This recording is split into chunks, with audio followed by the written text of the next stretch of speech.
So concerning the 7th commandment, which is you shall not steal, it is also important for us to know that if we steal, we have a duty and a responsibility to pay back. We have a duty and responsibility to pay back. And that is what the church calls reparation. Reparation. Maybe we take an example. You get up in the morning and mama keeps 100 francs, and you are thinking of that pop-off that you have to buy when you go to school, and you steal that 100 francs. You go and you buy the pop-off in school and you eat. And then you come back home and mama is asking you about that 100 francs. And of course, you have stolen it. You don't want to be identified as a thief. And you tell a lie by saying that I did not take the money. And maybe after your conscience judges you, and you decide to tell your mother, Mama, I'm sorry. I'm the one who took that money because I was feeling hungry in the morning, so I went and ate pop-off, bought pop-off with that money. Your mother said, okay, next time, don't do that. If you have to go to confession, because it doesn't end with you and your mother now, you have to go to confession.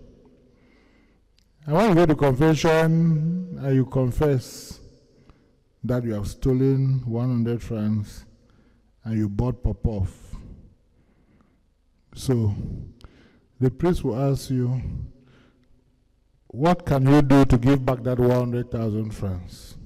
That 100 francs. You are not working. Maybe you will not have physical 100 francs to go and give. The priest may tell you that for your reparation. Make sure that you do some extra work in the house that will be equivalent to 100 francs to repay what damage you had caused by taking that 100 francs. Reparation is one of the things that sometimes we forget about. We think that it's just enough to steal, keep the money in our pockets, go to confession, Father, I don't thief. And after that, you come out, you take your money to go and buy ice cream, and you are enjoying the money. No. If you have stolen and the money is still there, you have to go back and keep the money. You have to go back and keep the money discreetly so that it should not be known that you took the money. You cannot steal. You have the money with you. Then at the same time, you go to confession and you think that God has forgiven your sin, and you forget this part of repaying. Reparation for the harm that you have done. And I think there is this portion of the scriptures that Jesus encountered Zacchaeus. Zacchaeus was a tax collector. There are many of us who are running away from taxes today, but it's our duty to pay our tax to the government. And the duty of the government to use our tax in order to make sure that the country is developed. Remember when Jesus was moving and Zacchaeus, a short man, climbed up the tree because he wanted to have a glimpse of Jesus? And Jesus told him, young man, come down. I'm going to eat in your house today. And Zacchaeus came down, surprised, and took Jesus to the house. You remember what Zacchaeus said? If I have ever cheated anybody, I'll pay back 4 times. That is what we are talking about, reparation. That when it comes to reparation, it's not enough to steal, to take what does not belong to you, but that you ask yourself what you have to do to pay back for what you have done.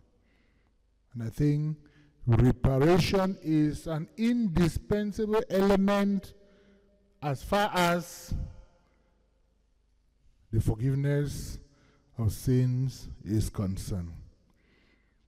And I think that is what the bishops, during our meeting here in Boya, one of the points we brought out in our message was about those who are stealing the money of the nation.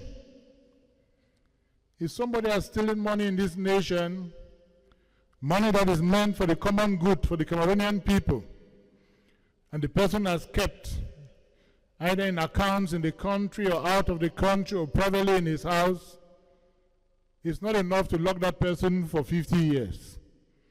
You lock the person for 50 years, every day he's removing the money and relaxing with it, even in prison, it doesn't solve the problem.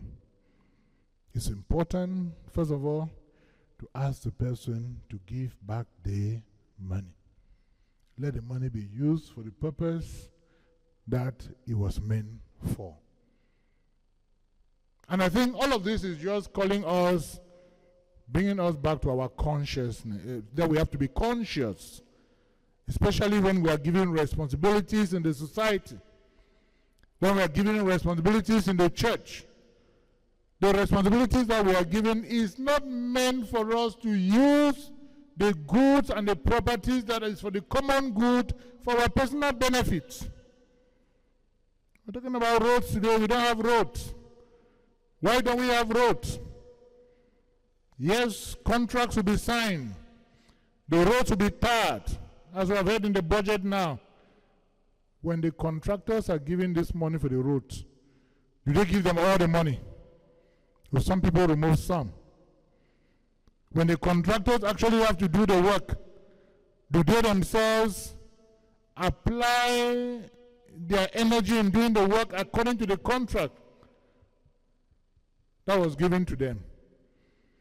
You take a road that you were supposed to make 10 meters thick, because the money has been cut at different levels, you end up making the road 2 meters thick. And the first or second rain that comes, the tarmac disappears, and we get back to the original position. And then if the administrators who want to denounce and condemn these actions, sometimes they may write to the authorities that are not doing the correct work. No. I think it's a call for all of us. It may be roads, it may be other facilities that we are asked to carry out. It may even be the job that we have been given. How many times do you employ yourself to carry out the work that you are supposed to carry out? You want to take your salary at the end of the month. Do you really deserve that salary? Are you working to deserve that salary? Or you are given work and you find your private business, you spend all your time doing your private business, you are never in the office, but every month you are the first to go to the bank to collect your money. So our conscience should be our guide in order to help us as far as situations like this is concerned. We also have to say that as far as the seventh commandment is concerned, it is not only limited to the way that we treat the goods that we have at our disposal, but it also concerns itself with the way we treat the human person. Because sometimes we may have situations in which we treat the human person as if they are slaves. Slave trade was condemned by the church, and any form of slave trade today is still condemned by the church. And that is why we have said that you can never enslave a human person. Whether it's your child, whether it's some other person's child that is living with you, at all times you must always see that this person is created in the image and the likeness of God. This person has a certain dignity. And in your treatment of that person, you must make sure you give the person the dignity that the person deserves. And that is why we have to be very careful, especially when we are angry. The way we call people, the way we talk to people. See that thing for the... Who tell you that human person is a thing? Human person is not a thing. It's human like you. Our relationship with other human beings must be able to have that dignity. Then, of course, the church, in treating the seventh commandment, also reminds us that we must respect the integrity of creation. The integrity of creation. We are told in the book of Genesis that God created everything. He saw that everything was good. Then he said, let us form man in our own image and likeness. He created a human person. And after that, he gave power to the human person to dominate the world, to take care of creation.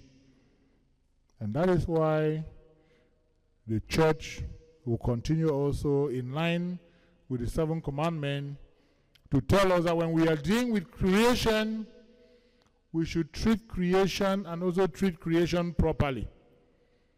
God made the trees. We cannot cut all the trees that we have and leave the earth without trees. God made different things. Animals. We are supposed to relate with animals. Some of us in our houses, we have cats, we have dogs, and all the rest. And the seventh commandment also demands that, as far as the respect of creation is concerned, that we treat these things with respect. It doesn't mean we cannot kill the fowl and eat. We have to kill the fowl and eat. It is very normal for us to kill the fowl and to eat the fowl.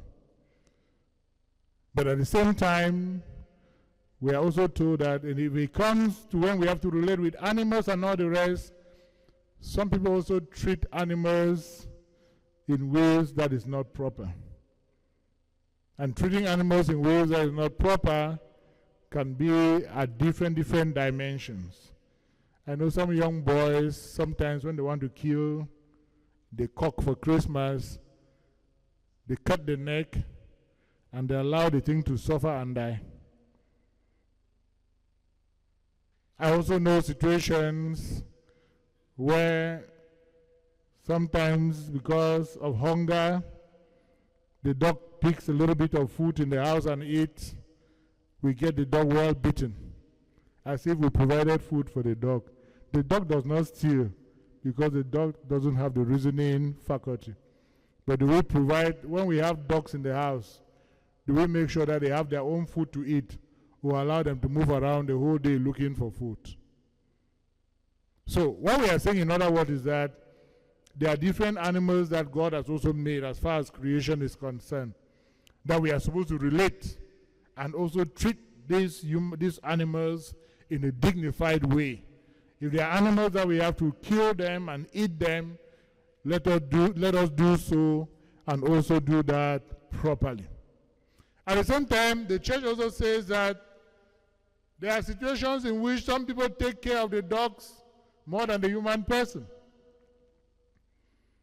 You see, I don't know, but maybe in Europe and America, you get a situation in which the dog in the house is given lots of priority.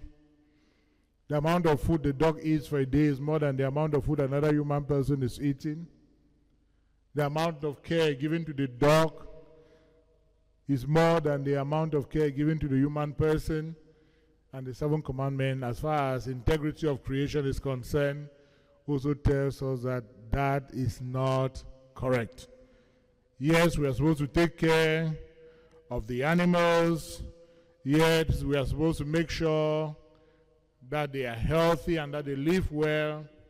But at the same time, we cannot give too much attention to them in such a way that the human person, created in the image and likeness of God, is neglected. is neglected. And I think that is what the commandment wants us to understand. Now, as far as the social teachings of the church is concerned, these are all elements that fall within the context of that teaching that invites us at all times to try to practice justice, to practice moderation in the way we live and the way we carry out our different activities, to make sure that we live in solidarity, in communion with one another, to also make sure that as far as our lives is concerned, let us try to make sure that we have that concern for the common good, what is going to benefit the whole community, not our own personal good. Once we have concern for the common good, of course, we become part of it, and we are able to share with the riches, with the blessings that God has given to us. And above all, if we lived out the commandment of love, loving God, loving one another, then there will be no room for us to take what does not belong to us. And the bottom line is, if genuinely speaking you don't have something, the church encourages sharing. You can ask the person who has, and the person will give to you. There may also be a situation in which, take for instance, your husband and wife in the house, then you get up in the morning, maybe daddy has gone for sports, then you remove 10,000 in order to buy things for breakfast from his purse, and when he comes back, then you tell daddy, in your absence, I removed 10,000 in order to get things for breakfast. You have not stolen anything. You presume that if he was there, he will give you the money.